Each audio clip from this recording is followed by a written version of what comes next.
Hi students, आज हम कक्षा 10 के मैथ के बारे में अध्ययन करेंगे। इसमें वास्तविक संख्या दी हुई है। सबसे पहले मैथ हल करने से पहले वास्तविक संख्याओं के बारे में जान लेते हैं कि वास्तविक संख्या किसे कहते हैं।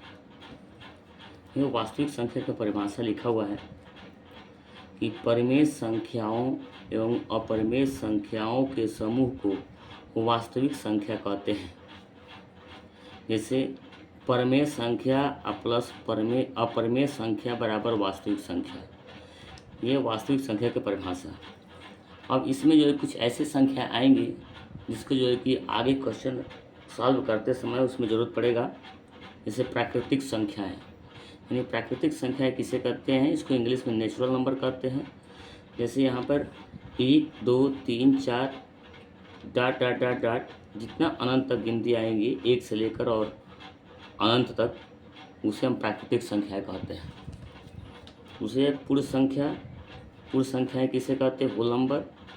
इसमें 0 से लेकर और अनंत तक की संख्याओं को पूर्ण संख्याएं कहते हैं। उसके बाद तीसरा हमारा आ जाएगा पूर्णांक।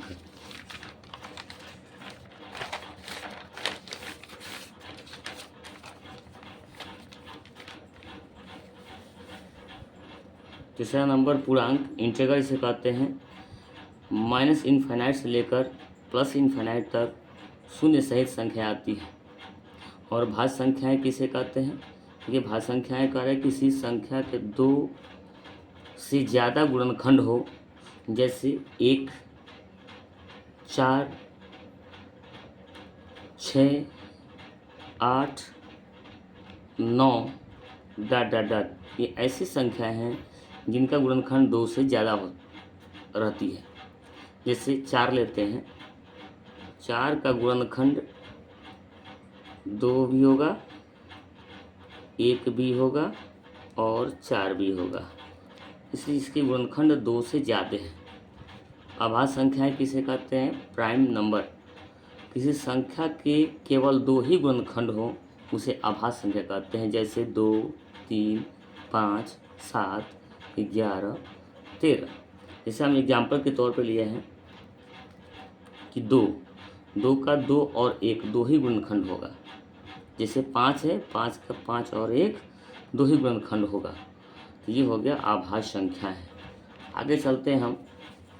अब हम पढ़ेंगे कि सम संख्याएं किसे कहते हैं। ये तो सभी लोग जानते हैं कि पिछली कक्षाओं में आप लोग पढ़ते हुए आए हैं कि सम संख्या किसे कहते हैं। वह संख्या जो केवल 2 से पूर्णतः विभाजित हो जाती है उसे सम संख्या कहते हैं। जैसे 2 4 6 8 10 12 डॉट डॉट डॉट। विषम संख्याएं जो केवल 2 से भी पूर्णतः विभाजित न हो उसे विषम संख्या कहते हैं। जैसे 1 3 5 7 9 डैश डैश डैश। अब आते हैं परिमेय संख्याओं के बारे में।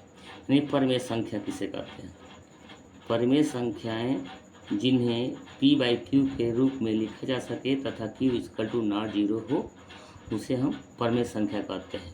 जहां p और q पूर्णांक हैं, जैसे p/q यानी 1/2 एक परिमेय संख्या हो जाएगी, 0/2 परिमेय संख्या हो जाएगी, etc। अब रहेगी बात की अपरिमेय संख्या। अपरिमेय संख्या किसे कहते हैं, जो p/q के रूप में नहीं लिखा जा सके उसे हम क्या कहते हैं, अपरिमेय संख्या कहते हैं। जैसे q = 0, जैसे √2 हो जाएगा, √3 हो जाएगा, 2 + √2 हो जाएगा, √7 या रूट में कोई अभाज्य संख्या हो उसे हम क्या कहते हैं, अपरिमेय संख्या कहलाती है।